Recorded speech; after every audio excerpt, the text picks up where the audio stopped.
what the fuck are we doing? During this dead period right now in the world, we're still talking about electrodes, STEM, and ultrasound as a primary gold standard treatment option. Can we just leave it dead as well with everything else that's going on? Honestly, I'm with you.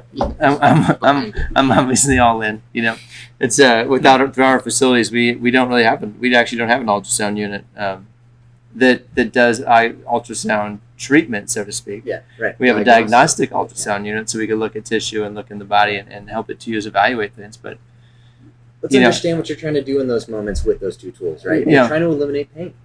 You're trying to facilitate the healing process. You can do that with your hands in very strategic ways. Yep.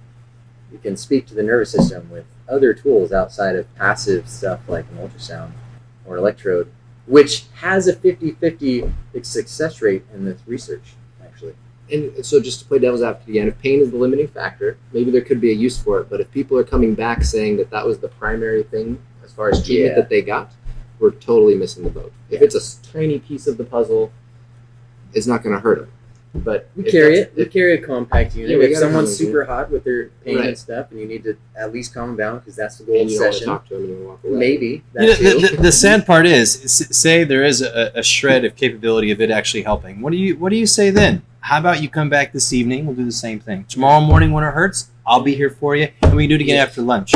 What kind of schedule do you put together if it actually does work? Yeah, right. And the time you have to spend, right? It's 10 minutes with the 10 with the 10s. About like 8 to 12 minutes, 8 to 15 minutes, whatever you want to call it with the billing code for ultrasound. You could have done so much in that moment to influence that person with your hands and your words, right? So if you're able in your situation, if you're able in your environment to spend a little extra time with you yourself with the client, I would highly suggest that be your option rather than maybe something that's kind of fizzling a bit. Yeah, well, I mean, I think fizzling for a good reason, right? I mean, there's not a whole lot of really evidence to support it either way. And we can have this debate about many topics that we work with, right? I mean, whether it be ultrasound, electrical stim, ice, I mean, there's many debatable issues here that we could describe, and most of which, for that reason, we're not really using, right? But for the right person, the right one thing might work, but we've just not found ultrasound to be a tool that really moves the needle with any kind of regularity or any kind of reliability. There's much better tools in the toolbox that we found that one lasts much longer than the duration that it's delivered, so if it takes 5 minutes or 8 minutes or 10 minutes to apply the ultrasound throughout the session, maybe the person gets a bit of relief if they get anything.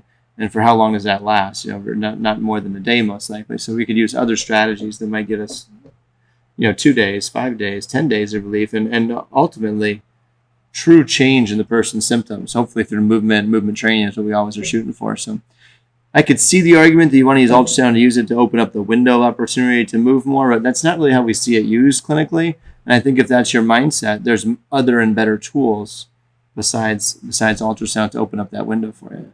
Yeah, I mean, if we're going to talk like, cellular movement or edema or getting some swelling out, and that might be driving the pain pattern, the choices are endless of what you could do between, whether it's elevation or some gentle compression or doing some effleurage or really working on some parasympathetic tone. There is so much to do inside of any hour with that patient. And to spend 10, 15 minutes on something that might have a chance, like we already have too much to do. Like why would you go there? And my only logical thought on that is you don't know what else to do.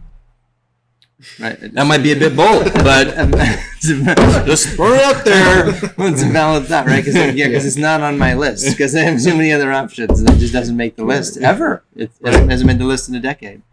So I think a strong consideration there about what are you doing and why are you doing it. As always, what are we trying to accomplish with a tool of that nature?